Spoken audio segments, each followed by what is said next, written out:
verset 5. Et le Seigneur nous enseigne ceci. Voilà comment la majorité des gens fait le jeûne. Le jour du jeûne, tu arrêtes de manger, tu arrêtes de boire. Tu peux ressentir aussi un peu de fatigue. Tu n'as plus l'enthousiasme et le zèle de tous les jours. Et c'est au point que les gens peuvent voir que tu n'es pas dans ton assiette, tu n'es pas dans ton fonctionnement normal. Mais sur le plan spirituel, il y a quelque chose qui se passe ce jour-là. On va le lire dans le verset 3. On va le lire. Mais c'est le milieu du verset qui nous intéresse. Que quelqu'un dise promptement. Ésaïe 58, verset 3. Que nous sert de jeûner si tu ne le vois pas, de mortifier notre âme si tu n'y as point d'égard.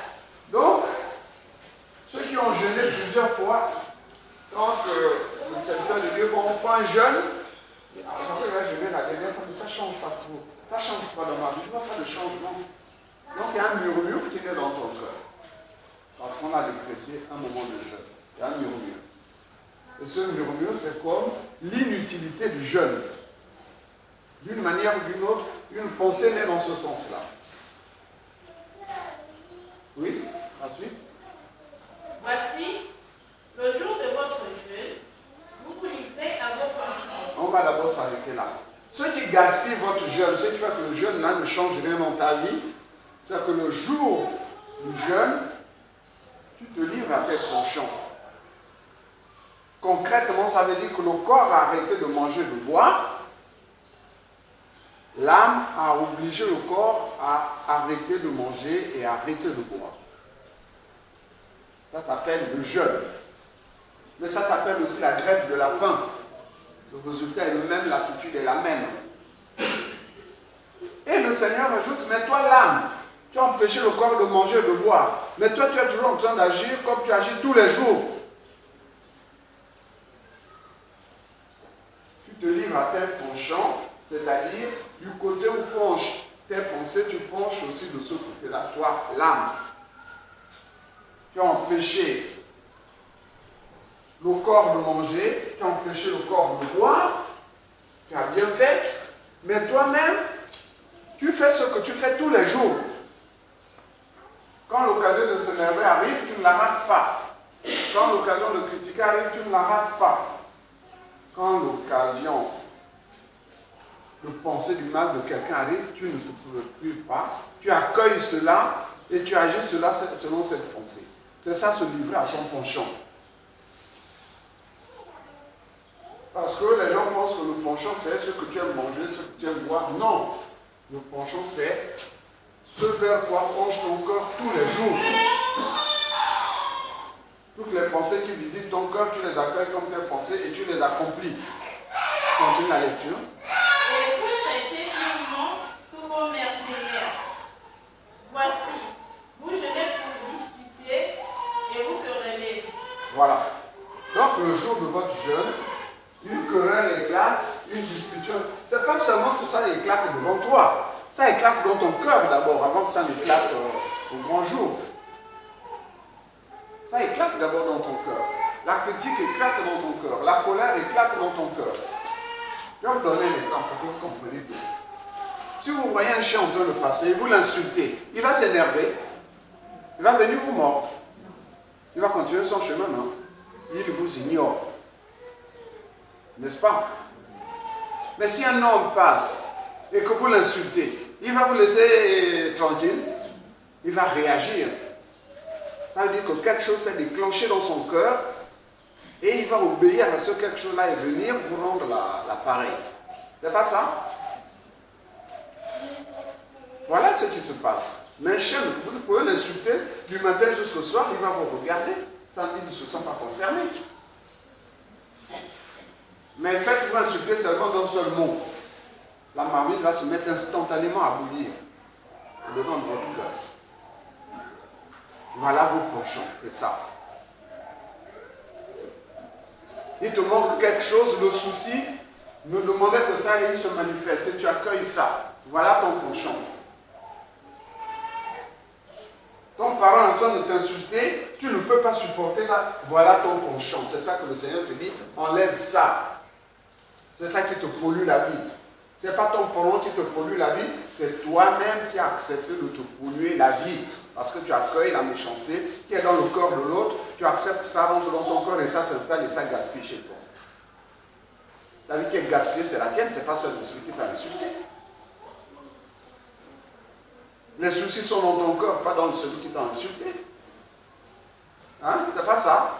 C'est dans ton cœur, c'est pas dans le corps de l'autre.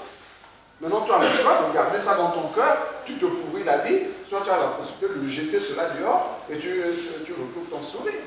C'est un choix que tu dois faire. Or, ce choix-là, vous ne le faites pas le jour du jeûne.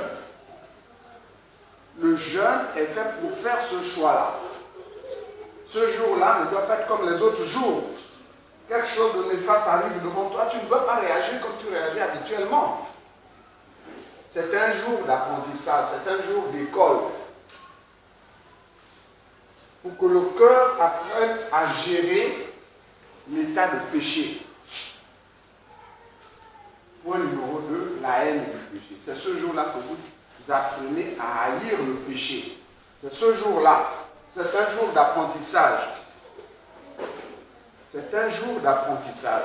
Vous êtes tellement concentré que vous oubliez de manger et de boire, tout simplement. C'est à ce moment que ça devient un vrai jeûne.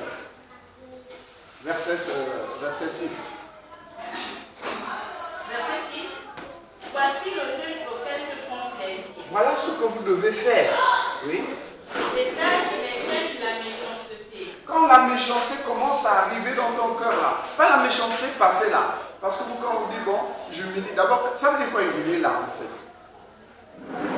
La soeur, ça veut dire quoi humilier là? Humilier là, oui.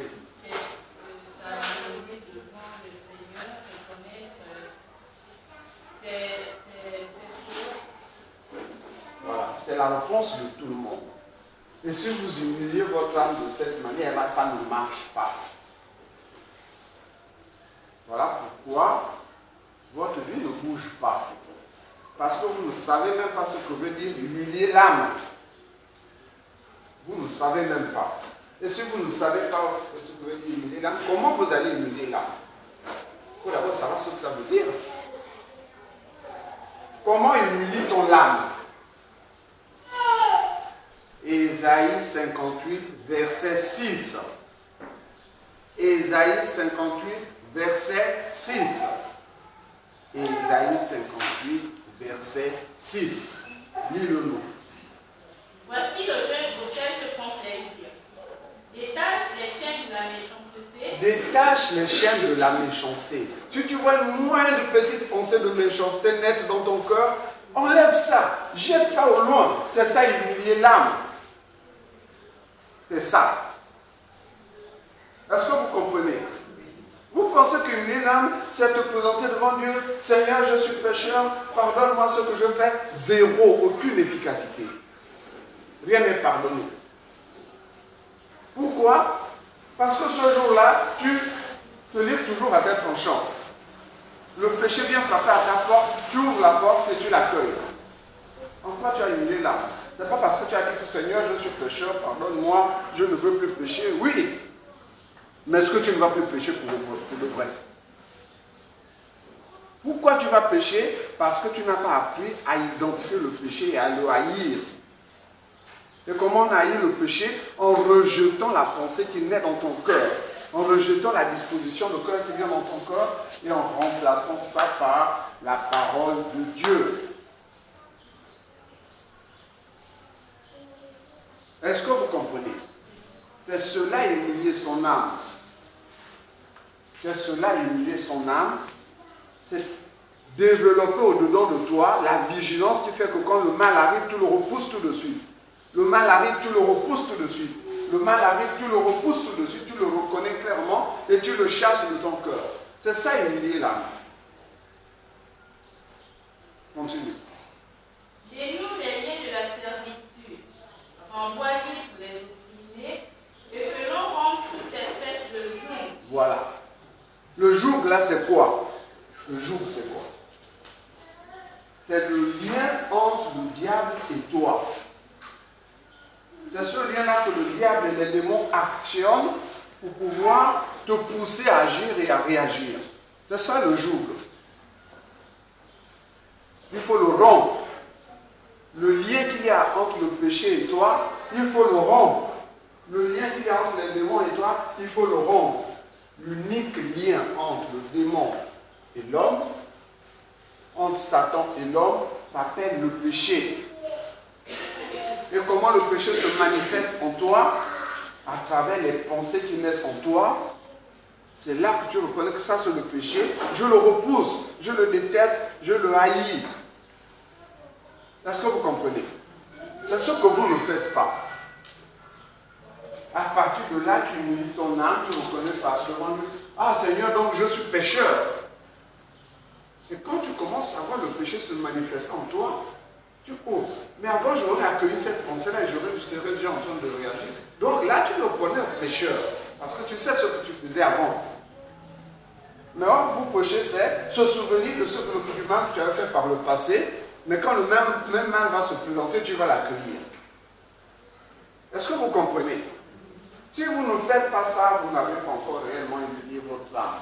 Vous avez fait un peu, je reconnais. Mais ça ne suffit pas. Donc ce jour-là, c'est un jour que tu t'établis toi-même sur instruction de Dieu pour pouvoir apprendre à rejeter le mal. C'est un jour d'apprentissage. C'est un jour d'école. Pour que tu développes la capacité de rejeter le mal. Maintenant, tu as appris à rejeter le mal.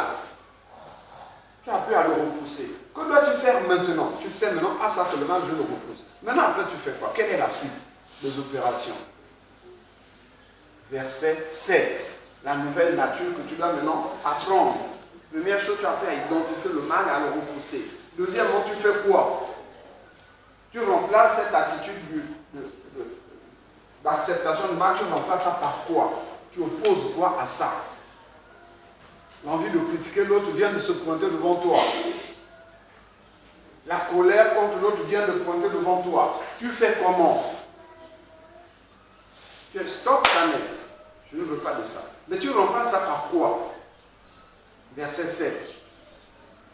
Partage ton pain avec celui qui a faim. Quand l'égoïsme est en train de naître en toi, tu remplaces ça par la générosité. Tu accueilles la générosité dans ton cœur.